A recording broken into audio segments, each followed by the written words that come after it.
Inaasahang makakaranas ng maulap na kalangitan na may kalat-kalat na pagulan, pagkulog at pagkidlat sa ilang bahagi ng Bangsamoro Autonomous Region ng Muslim Mindanao dahil po ito sa epekto ng extensyon ng low pressure area.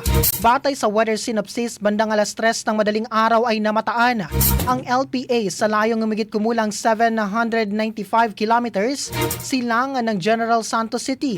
Ayon sa ulat, mga kasarnation, ang malawak na epekto ng LPA ay ang inaasahang magdadala ng pagulan sa rehiyon. Nagbabala ang mga otoridad na posibleng ang pagbaha at pagguho ng lupa sa mga lugar na makakaranas ng katamtaman hanggang sa malalakas na pagulan. Patuloy namang pinapayuhan ng publiko na maging alerto at sumubaybay sa mga susunod na update ng weather forecast, lalo na sa mga lugar na matataas ang panganib sa pagbaha at landslide.